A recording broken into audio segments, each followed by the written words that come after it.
നമസ്കാരം. ആരോഗ്യമാണ് ജീവിതത്തിന് അർത്ഥവും മനോഹാരിതയും നൽകുന്നത് അല്ലേ? അതുപോലെ പ്രഭാത ഭക്ഷണം മുതൽ അത്താഴം വരെ തന്നെ കഴിക്കുന്നതിന് ഒരു പ്രത്യേക സമയവും ചിട്ടയും ഒക്കെ തന്നെ ഉണ്ട്. പക്ഷേ ഈ ഒരു ദിനചര്യയൊന്നും തന്നെ കറക്റ്റായിട്ട് നമുക്ക് പാലിക്കാൻ പലർക്കും സാധിക്കാറില്ല എന്നുള്ളതാണ്. അത് മറ്റു പല ബുദ്ധിമുട്ടുകൾ കൊണ്ടോ അല്ലെങ്കിൽ ജോലി തിരക്ക് കാരണമോ ഒക്കെ തന്നെയാണ്. രാവിലെ രാജാവിനെ പോലെയും അത്താഴം കഴിക്കേണ്ടത് യാചകനെ പോലെയും വേണം എന്നുള്ളതാണ് പഴമൊഴി. പക്ഷേ നമ്മൾക്ക് ഇത് നേരെ തിരിച്ചാണ് സംഭവിക്കാറുള്ളത്.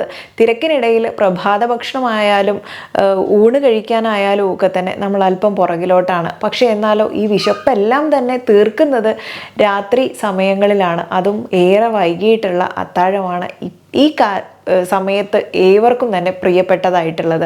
ഇത് നമ്മുടെ ശരീരത്തിന് ഒരുപാടേറെ ആരോഗ്യ പ്രശ്നങ്ങൾ ഉണ്ടാക്കുന്നുണ്ട്. എടുത്തു പറയേണ്ട ഒരു കാര്യം, നമ്മുടെ വയറ് വളരെ മോശമാക്കുന്നു എന്നുള്ളതാണ്. ദഹനം ശരിയായിട്ട് നടക്കുന്നില്ല എന്ന് മാത്രമല്ല, വയറിന് ചുറ്റും ദേഹം മെലിഞ്ഞിരിക്കുന്നു എന്നുണ്ടെങ്കിലും നമ്മുടെ വയറ് അല്പം മുന്നിലായിരിക്കും. വയറിന് ചുറ്റും ഈ കൊഴുപ്പ് അടിഞ്ഞു കൂടിയിട്ടുണ്ടാവുന്ന പ്രശ്നങ്ങളാണ് ഏവർക്കും തന്നെ. എന്ന് മാത്രവുമല്ല, പലപ്പോഴും തന്നെ നമ്മുടെ ജീവിതശൈലി രോഗങ്ങൾ പിടിപെടാനുള്ള ഒരു പ്രധാന കാരണം ഇത് തന്നെയാണ്. അപ്പോൾ ഇതിന് നമ്മൾ ഏത് സമയത്ത് കഴിക്കണം, എന്ത് കഴിക്കണം, എങ്ങനെ കഴിക്കണം എന്നുള്ളതിലൊക്കെ അത്യാവശ്യം ശ്രദ്ധ കൊടുക്കേണ്ടത് ആവശ്യമാണ്. അതെന്തൊക്കെയാണെന്ന് നോക്കിയാലോ? ഞാൻ ഡോക്ടർ സജിത ദിജിൻ. സൂര്യാസ്തമയത്തിന് മുൻപ് ആഹാരം കഴിക്കുന്നതാണ് ഏറെ നല്ലത്. എന്ന് വെച്ചാൽ ഒരു 5-5:30 ആകുമ്പോൾ നമ്മുടെ ഭക്ഷണം കഴിപ്പ് നിർത്തണം എന്നർത്ഥം. ഇതൊന്നും നമുക്ക് അങ്ങനെ ഫോളോ ചെയ്യാൻ പലർക്കും പറ്റില്ല എന്നുള്ളത് വാസ്തവമാണ്. പക്ഷേ എങ്കിലും ഒരു 7-7:30 ശേഷം ഭക്ഷണം കഴിച്ചു കഴിഞ്ഞാൽ നമ്മുടെ ശരീരത്തിൽ ഒരുപാട് ആരോഗ്യ പ്രശ്നങ്ങൾ വരാനുള്ള സാധ്യതയുണ്ട്. അറ്റ്ലീസ്റ്റ് ഒരു 6:30 ആകുമ്പോഴെങ്കിലും ഡിന്നർ കഴിച്ച് തീർക്കാൻ വേണ്ടി ശ്രദ്ധിക്കുന്നത് നല്ലതായിരിക്കും. ഇങ്ങനെ നിങ്ങൾ ചെയ്താൽ ഇത് വെറുതെ അല്ല കേട്ടോ, വെറുതെ വണ്ണം കുറയ്ക്കാൻ വേണ്ടിയുള്ള ഒരു ടിപ്പൊന്നും അല്ല. മറ്റൊരുപാട് ഗുണങ്ങളുണ്ട്. അതെന്തൊക്കെയാണെന്ന് നോക്കിയാലോ? അതിലൊന്ന് നമ്മുടെ ദഹന സംബന്ധമായിട്ടുള്ളത് തന്നെയാണ്.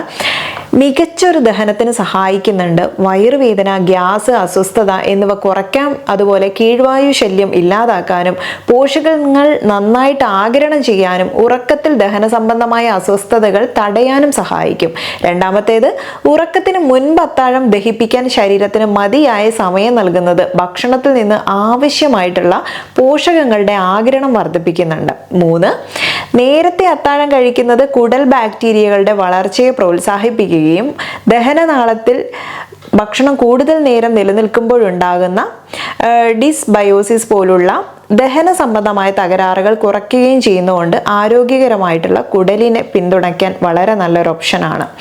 അതുപോലെ 4-മത്തേത്, നേരത്തെ അത്താഴം കഴിക്കുന്നത് ആസിഡ് റിഫ്ലക്സ് തടയാൻ സഹായിക്കും. അത്താഴം നേരത്തെ കഴിക്കുന്നതിലൂടെ നമുക്ക് മലവിസർജനത്തെ നിയന്ത്രിക്കാനും സഹായിക്കുന്നുണ്ട്. 5, ഹൃദയാഘാത സാധ്യത കുറയ്ക്കുന്നത് നേരത്തെയുള്ള അത്താഴത്തിൻ്റെ ഗുണങ്ങളിൽ വളരെ നിർണായകമായിട്ടുള്ളതാണ്. നേരത്തെ ഭക്ഷണം കഴിക്കുന്നത്, അതായത് കിടക്കുന്നതിനൊരു 3 മണിക്കൂർ മുമ്പെങ്കിലും കഴിക്കുന്നത് ഹൃദയാഘാത സാധ്യത ഗണ്യമായിട്ട് കുറയ്ക്കുന്നു എന്നുള്ളത് പഠനങ്ങൾ തെളിയിക്കുന്നുണ്ട്. ഇതൊരു 6 മണിക്കൂർ മുൻപേ, കിടക്കുന്നതിന് മുൻപ് ഭക്ഷണം കഴിക്കണം എന്നുള്ളതാണ് പറയുന്നത്. അത്രയൊന്നും സാധിച്ചിട്ടില്ലെങ്കിലും ഒരു 3-4 മണിക്കൂർ മുന്നെങ്കിലും ഭക്ഷണം കഴിച്ചിട്ട് കിടക്കാൻ ശ്രമിക്കുക. 6-മത്തേത്, ശരീരത്തിന് ഇൻസുലിൻ ശരിയായിട്ട് ഉപയോഗിക്കാൻ കഴിയാതെ വരുമ്പോൾ പ്രമേഹം ഉണ്ടാകാം.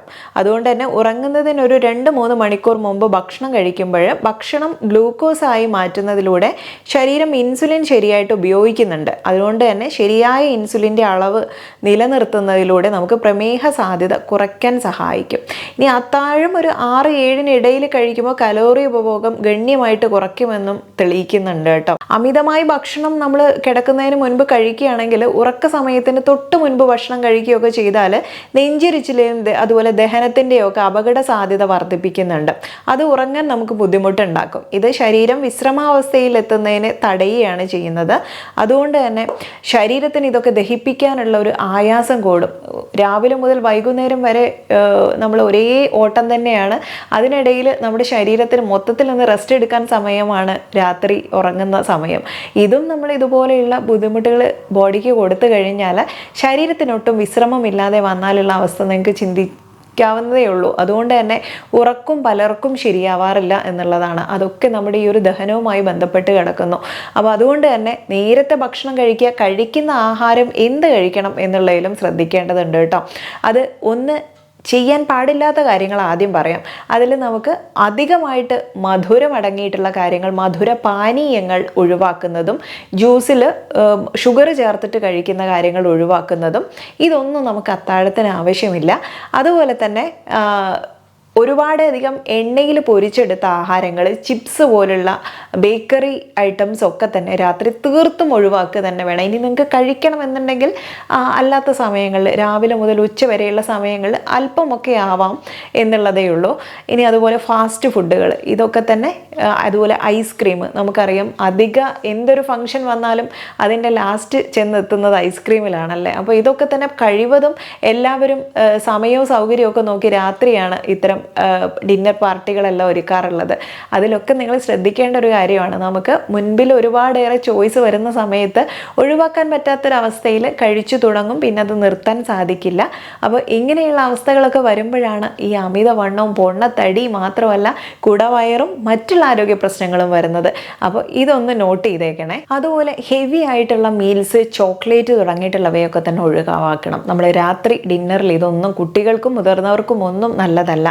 അതായത് കാർബോഹൈഡ്രേറ്റ് അധികം അടങ്ങിയിട്ടുള്ള ചോറ് കഴിക്കുന്നവരുണ്ട്, അത് നിങ്ങൾക്ക് സ്കിപ്പ് ചെയ്യാം. അതിന് പകരമായിട്ട് കഴിക്കേണ്ടത് എന്ത് എന്നുള്ള ഒരു ചിന്ത വരും. രാത്രി സമയങ്ങൾ കഴിവതും വളരെ ലൈറ്റായിട്ട് കഴിച്ചാൽ പിന്നീട് വിശക്കും. ഉറങ്ങാൻ ലേറ്റായി കഴിഞ്ഞാൽ വിശക്കുന്ന സമയത്ത് വീണ്ടും വീണ്ടും കഴിക്കാനുള്ള ഒരു ടെൻഡൻസി ഉണ്ടാവും. അതിന് ചെയ്യേണ്ടത്, സാലഡ്സ് ഒക്കെയാണ് തയ്യാറാക്കുന്നത് എന്നുണ്ടെങ്കിൽ അതിൽ നമുക്ക് അത്യാവശ്യം പ്രോട്ടീൻ ഉൾപ്പെടുത്താൻ പറ്റും. അതിലൊക്കെ ചിക്കൻ മാരിനേറ്റ് ചെയ്തിട്ട് അല്ലെങ്കിൽ എയർ ഫ്രയറിലോ ഗ്രില്ല് ചെയ്തൊക്കെ ഇടുന്നത് നല്ലതാണ്. അങ്ങനെ ചെയ്യുന്ന സമയത്ത് അല്പം ഓയിൽ മാത്രമേ ഉപയോഗിക്കേണ്ടതായിട്ടുള്ളൂ. അപ്പോൾ ഈ ഒരു പ്രോട്ടീൻ ഉള്ളിലേക്ക് എടുത്തു കഴിഞ്ഞാൽ നമ്മൾ കഴിക്കുന്ന ആ ഒരു ചോറിനോ അല്ലെങ്കിൽ ഒരു 3-4 ചപ്പാത്തിക്കോ പകരമായിട്ട് തന്നെ അത് ഹെവി ആയിട്ടിരിക്കുകയും ചെയ്യും. വിശക്കയില്ല, എന്നാൽ ബോഡിക്ക് നല്ലതാണ് താനും. അപ്പോൾ ഈ രീതിയിൽ ഉപയോഗിക്കാൻ പറ്റും. അതല്ലാതെ നിങ്ങൾക്ക് രാത്രി അല്പം ഗോൾഡൻ മിൽക്ക് കുടിക്കുന്നത് നല്ലതാണ്. അതും തന്നെ ഭക്ഷണത്തിന് 2 മണിക്കൂർ മുമ്പത്തെ കാര്യമാണ് പറഞ്ഞത്.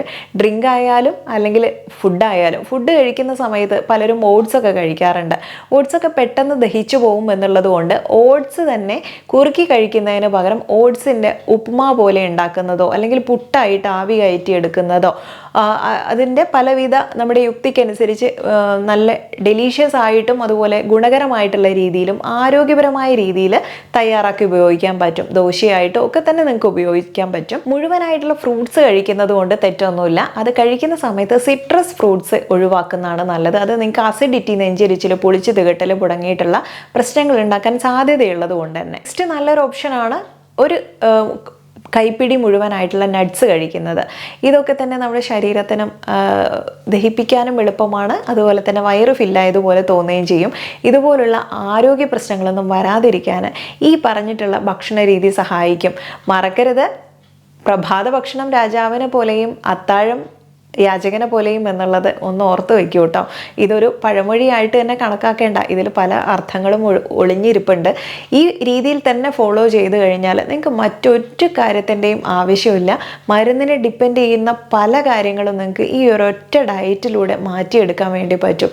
ഇതൊക്കെ നമുക്ക് ലൈഫിൽ മാറ്റം വരുത്തി തന്നിട്ടുള്ള, അതായത് നമ്മൾ പഠിച്ചു വരുന്ന കാര്യങ്ങളല്ല, ജീവിതത്തിൽ തന്നെ പകർത്തിയിട്ട് ഒരുപാടേറെ മാറ്റങ്ങൾ തോന്നിയിട്ടുള്ള കാര്യങ്ങളാണ് കേട്ടോ. അത് രാവിലെ എണീക്കുന്ന സമയത്ത് വളരെ എനർജറ്റിക് ആയിട്ടും അന്നത്തെ ഒരു ദിവസം തന്നെ പ്രൊഡക്റ്റീവായിട്ട് നമുക്ക് കൊണ്ടുപോകാൻ പറ്റുന്ന രീതിയിലും ഒക്കെ തന്നെ സഹായിക്കുന്ന ഒരു ഡയറ്റാണിത്. അപ്പോൾ ഇങ്ങനെ ചെയ്താൽ തന്നെ നിങ്ങൾക്ക് ഉണ്ടാവുന്ന പ്രമേഹ സാധ്യതയോ ബ്ലഡ് പ്രഷർ അമിതമായിട്ടുള്ള ഹൃദ്രോഗ സാധ്യതയോ ഒക്കെ ഉണ്ടെങ്കിലും എല്ലാം തന്നെ കുറയ്ക്കാൻ നല്ലൊരു മാർഗ്ഗമാണ്. ഒരു മരുന്നായിട്ട് തന്നെ നിങ്ങൾക്കിത് ജീവിതത്തിൽ ഗുണകരമായിട്ട് വരും. അപ്പോൾ ഒന്ന് പരീക്ഷിച്ച് നോക്കുക. വളരെ ചിലവില്ലാത്ത കാര്യമാണല്ലേ. നേരത്തെ ഒന്ന് ഫുഡ് കഴിക്കണം എന്നുള്ളതേ ഉള്ളൂ, കഴിക്കുന്നത് എന്ത് തിരഞ്ഞെടുക്കണം എന്നുള്ളതും കൂടെ ഒന്ന് ശ്രദ്ധിച്ചു നോക്കൂ. ഇന്നത്തെ വീഡിയോന് വളരെ നിസ്സാരമായിട്ടുള്ള കാര്യമാണെന്ന് തോന്നിയാലും നിങ്ങൾക്കത് ഒരുപാടേറെ യൂസ്ഫുൾ ആയിട്ടുള്ള ഇൻഫർമേഷൻ ആയിരിക്കും. മറ്റുള്ളവരും കൂടെ അറിയാൻ ആഗ്രഹിക്കുന്ന കാര്യങ്ങളാണ് ഇന്നത്തെ വീഡിയോയിൽ പറഞ്ഞുള്ളത്. ഷെയർ ചെയ്യാൻ മറക്കരുതേ. നെക്സ്റ്റ് ഒരു വീഡിയോയിൽ നല്ലൊരു വിഷയവുമായി വീണ്ടും കണ്ടുമുട്ടാം. നന്ദി.